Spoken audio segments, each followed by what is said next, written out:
Madame, monsieur, bienvenue, c'est Sport, le MAG. Merci à vous de nous rejoindre sur i24 News. C'est parti pour votre journal des sports. Voici les principaux titres de votre édition. Football, les matchs amicaux en rafale avant la Coupe du Monde et la France fait bonne figure contre les Pays-Bas. Les Bleus écrasent les Oranges de 2-0 avec un Benzema très en forme. Excellente soirée également pour le Brésil. La Seleção pulvérise l'Afrique du Sud à domicile 5-0 avec un Neymar au top. Il signe tout simplement un triplé. NBA, c'est le réveil des Nuggets de Denver après 6 défaites consécutives. Ils ne font qu'une bouchée de pain de Dallas. Et puis notre traditionnel top 5 les plus beaux moments sportifs de la semaine. C'est pour vous, c'est maintenant et c'est dans cette émission. Alors surtout, restez avec nous. Et on ouvre tout de suite une grande page football avec les premiers matchs de préparation pour la Coupe du Monde. On vous avait promis du spectacle et on a été servi. La France a reçu les Pays-Bas à Saint-Denis dans une ambiance survoltée et les Bleus entament la rencontre sur de très bonnes masses. Magnifique combinaison entre Benzema, Valbuena et Griezmann. La tête de l'attaquant du Real Madrid est repoussée sur la ligne. Les Oranges répliquent sur corner. Van Persie contrôle de la poitrine et frappe de demi-volée. Hugo Lloris est à la parade. La délivrance des tricolores arrive à la 32e minute de jeu. Benzema est lancé dans la profondeur sans contrôle. Il frappe petit filet opposé. C'est tout simplement époustouflant. Les spectateurs et ses coéquipiers sont à genoux devant leur numéro 10. Et l'équipe de France va doubler la mise. Encore un beau décalage de Benzema qui envoie Valbuena à côté droit. Le lutin marseillais centre pour Matuidi qui reprend de voler. La France s'impose 2-0 et frappe un grand coup. Je vous propose d'écouter maintenant Didier Deschamps. Vous savez ce qui s'est passé le 19 novembre. C'était pas le même contexte, mais il y a même la même envie collective de faire bien les choses ensemble face à une équipe qui a de la qualité. Qui a eu les 10 premières minutes, le premier quart d'heure où on a été un peu timide, mais après par la suite, on a su mettre de la vitesse, de la percussion pour prendre cet avantage. Et duel de pays organisateurs, cette fois-ci à Johannesburg. L'équipe de l'Afrique du Sud, organisateur de la Coupe du Monde 2010, a reçu le Brésil qui accueille le mondial. Cette année, un hommage a été rendu à Nelson Mandela avec un maillot floqué avec son numéro de matricule lorsqu'il était emprisonné. Début parfait pour la Seleção. Hulf lance Oscar en profondeur. Le joueur de Chelsea devance la sortie du gardien par une petite louche qui termine au fond du filet. C'est son 9e but en sélection nationale. Toujours en première mi-temps, Neymar part sur le côté gauche et frappe entre les jambes du gardien. Le génie du Barça commence son numéro. En seconde mi-temps, le Brésil a changé de maillot, mais pas ses intentions. Neymar, encore lui, est lancé dans la profondeur. Il lobe le gardien et inscrit un doublé. Et on approche de la fin, mais le Brésil a toujours faim. Fernandinho récupère la balle aux 25 mètres et fusille le gardien adverse. Un petit coup d'œil au ralenti. La frappe est limpide. Et la rencontre se termine avec un nouveau but de Neymar. Regardez, le Catalan inscrit un triplé. Le Brésil emporte 5-0.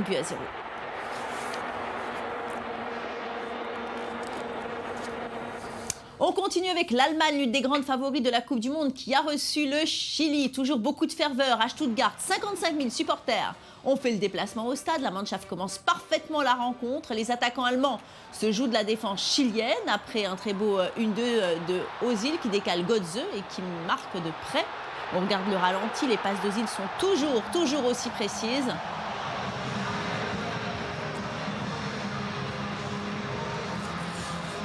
Malgré l'avantage au score, les Allemands se relâchent. Alexis Sanchez s'enfonce dans la surface et centre pour Vargas qui frappe sans contrôle. La balle heurte la transversale et rebondit en dehors du but. Les Allemands ont eu chaud mais s'imposent 1-0.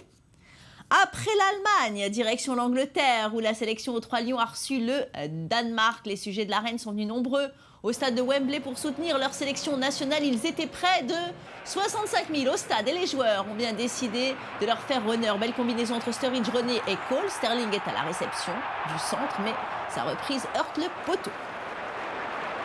En seconde période, Welbeck tente le 1-2 dans la surface et lâche une frappe surpuissante, mais le gardien est à la parade. La délivrance arrive à moins de 10 minutes de la fin. La Lana déborde sur la gauche et adresse un centre sur la tête de Sturridge. C'est dedans. L'Angleterre s'impose 1-0 sur un beau pas de danse. On regarde le ralenti et on écoute le sélectionneur anglais. J'aurais été plus heureux si nous avions gagné 3 ou 4-0 comme nous aurions pu le faire. Nous avons eu beaucoup d'occasions et j'ai beaucoup apprécié l'implication de beaucoup de nouveaux joueurs qui ont peu joué sous les couleurs de l'Angleterre et qui ont pris leurs responsabilités devant leur public lors d'un match que nous voulions tous gagner. Donc je suis très heureux de la victoire, mais encore plus de la manière. Et on termine ce tour d'horizon des rencontres amicales avec la Belgique et la Côte d'Ivoire, deux équipes qui ont envie de faire parler d'elles au Brésil. Le stade du Roi Baudouin était comble avec près de 60 000 spectateurs dans les tribunes et ils en ont eu pour leur argent. Croyez-moi, première occasion pour les Diables Rouges. Marouane Fellaini hérite du ballon au point de pénalty, mais le gardien s'impose in extremis. Ce n'est que partie remise pour le joueur de Manchester United sur le corner qui suit. Fellaini place une tête imparable et ouvre le score. En seconde mi-temps, les Belges continuent de pousser. Benteke est servi seul face au but, mais il rate l'immanquable. Le joueur est en plein désarroi. Et ce n'est qu'une partie remise, puisque 2 minutes plus tard, Nainggolan double la mise alors qu'il tente de centrer. La passe est mal ajustée et file directement dans le but. Le gardien est surpris et accompagne la balle dedans. Alors que les Belges s'acheminent vers une victoire facile, la défense rouge se laisse surprendre. Touré centre pour Drogba qui, avec un peu de chance, parvient à glisser le ballon au fond. Cela s'annonce une fin de match qui va être tendue. Et c'est dans les arrêts de jeu que l'impensable arrive sur un cafouillage dans la surface. Gradel envoie un plat du pied dans le petit filet de Ibo Courtois. Belges et Ivoiriens se séparent donc sur un match nul, 2 buts partout. Alors je vous propose maintenant de jeter un coup d'œil sur les autres résultats. L'Espagne s'impose face à l'Italie, 1-0 grâce à un but de Pedro. Le Portugal fait carton plein face au Cameroun avec 2 buts de Ronaldo. L'Argentine et la Roumanie se séparent sur un match nul et vierge, alors que la Suisse et la Croatie se quittent sur un très beau 2 partout.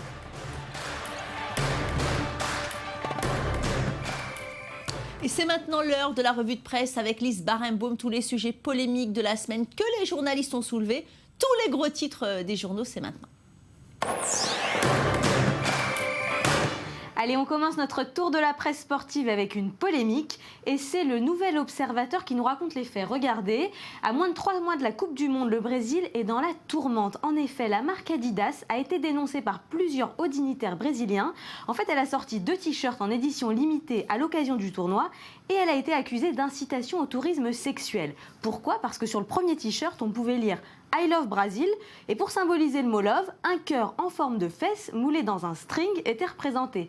Et sur le second t-shirt, on voyait une jeune femme en bikini, un ballon à la main, avec le slogan Looking to Score, ce qu'on peut traduire par cherche à marquer. Des graphismes qui, vous le concéderez, ne sont pas du meilleur goût.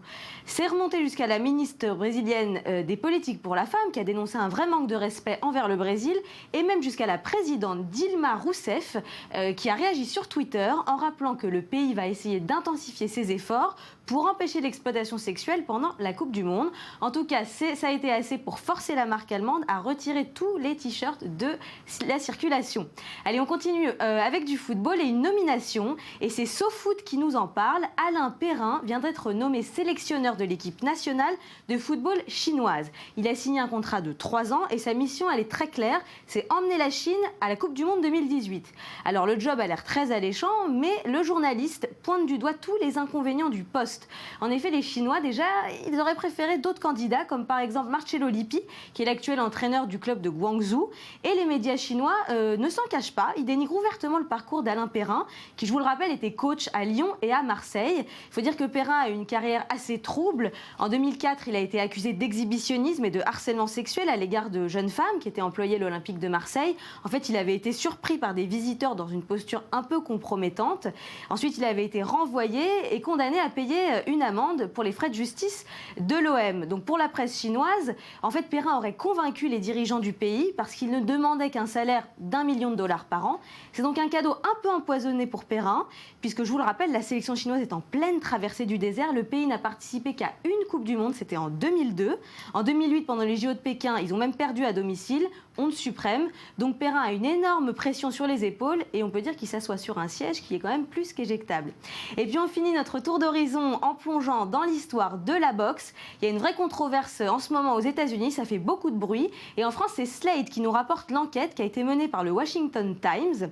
En fait, le FBI soupçonne de trucage l'un des plus grands combats de boxe du très mythique Mohamed Ali. Alors tout le monde s'y met aux États-Unis, même le magazine Sports Illustrated, qui nous rappelle les faits le 25 février 64. Celui qui s'appelle encore Cassius Clay n'a que 22 ans et il surprend tout le monde en battant le champion poids lourd de l'époque, Sonny Liston, qui était quand même favori à 8-1. Alors c'est vraiment l'événement fondateur de la carrière d'Ali. Et depuis, donc, le Washington Times a mis la main sur des documents du FBI où on voit que le match aurait peut-être été truqué par un certain Ash Resnick, un parieur de Las Vegas, qui était lié à la mafia locale. Bon, pour le moment, ces preuves, qui sont des enregistrements téléphoniques, ne sont pas définitives, mais les soupçons demeurent. On ne saura probablement jamais l'entière vérité, mais c'est une affaire qui laisse un peu perplexe. Pourquoi la presse américaine s'enflamme-t-elle maintenant ? C'est une triste façon de salir le nom de ce boxeur qui reste quand même un des athlètes les plus grands de tous les temps et ça ne remet absolument pas en cause sa carrière.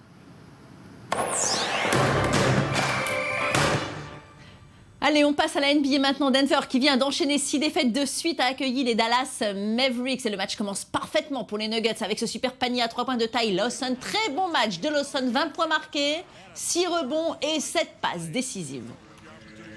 Kenneth Ferret donne 13 points d'avance à Denver sur cette superbe passe au-dessus de la défense. Juste avant la mi-temps, Randy Foye marque avec un nouveau tir à 3 points. Les Nuggets mènent de 17 points à la mi-temps. Et en deuxième période, les joueurs de Denver montrent qu'ils savent jouer en équipe. 1, 2, 3 et Wilson Chandler marque à nouveau depuis l'extérieur de la raquette. 21 points pour le joueur. Et on termine avec ce beau panier de Hickson. Regardez. Les Nuggets l'emportent 115-110 et mettent fin à leur mauvaise série. Et puis en NBA, toujours des nouvelles de Joakim Noah. Il a réalisé un deuxième triple-double en 4 jours, lors de la victoire de Chicago à Détroit, 105-94. Rappelez-vous, Noah en est à son 3e triple-double de la saison. Seul Lance Stephenson des Indiana Pacers a fait mieux que lui avec 4 triple-doubles, alors que LeBron James, la star des Miami Heat, n'en a aucun à mettre à son crédit. Il s'agit du 6e triple-double dans la carrière du pivot franco-américain, fils, je vous le rappelle, de l'ancien joueur de tennis, Yannick Noah. Allez, c'est l'heure de notre top 5 de la semaine, les performances qu'il ne fallait pas rater. C'est tout de suite, regardez les belles images. On commence d'abord avec du football et le match amical États-Unis-Ukraine. Les deux pays se sont finalement rencontrés. Les Américains ont demandé à faire déplacer le match à Chypre à cause des événements qui secouent le pays. Victoire 2-0 pour l'Ukraine, un beau symbole pour ce pays en pleine crise politique.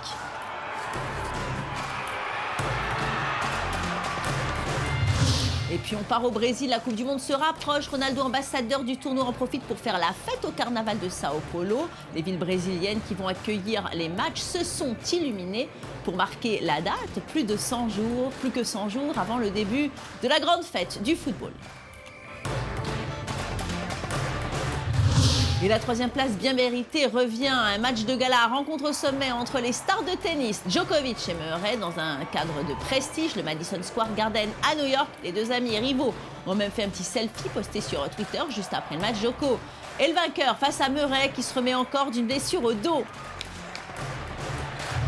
Et notre numéro 2 de notre top 5, c'est le triplé de Neymar. L'attaquant brésilien a brillé pendant le match entre le Brésil et l'Afrique du Sud. La Seleção l'emporte 5-0 et ne laisse aucune chance au pays hôte. Heureusement, pas d'enjeu, c'était juste un match amical pour préparer le mondial. Et certains ont l'air déjà prêts. Et le grand vainqueur du top 5 de la semaine, c'est le but phénoménal de Gaby Fernandez. Ça se passe au derby de Madrid entre l'Atlético et le Real. Le milieu de terrain envoie un vrai missile tiré à 35 mètres des buts. Le gardien de la Casablanca, Diego Lopez, ne peut que constater les dégâts. Un but absolument magnifique.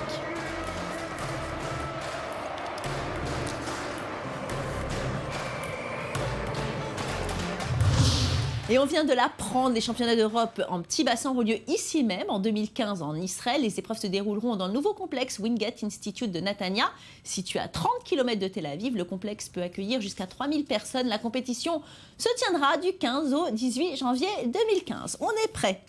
Allez, on va maintenant ouvrir une page moto. Les tests de Grand Prix moto se sont achevés à Phillip Island, en Australie. Le pilote George Lorenzo va pouvoir commencer à se préparer pour la nouvelle saison qui s'ouvrira au Qatar dans 2 semaines. Lorenzo, qui roule pour l'écurie Yamaha, a enregistré le meilleur temps sur le circuit australien. 1 minute 29 par tour. La 2e place va au pilote catalan Dani Pedrosa. 3e sur le podium, Andrea Dovizioso de l'équipe Ducati. Voilà, c'est la fin de cette émission. Merci de votre fidélité à nos programmes. On se retrouve évidemment demain pour une nouvelle édition sportive. N'oubliez pas notre site internet en français, en anglais et en arabe. Vous pouvez nous revoir à n'importe quelle heure du jour et de la nuit. Restez avec nous car l'info continue sur i24 News.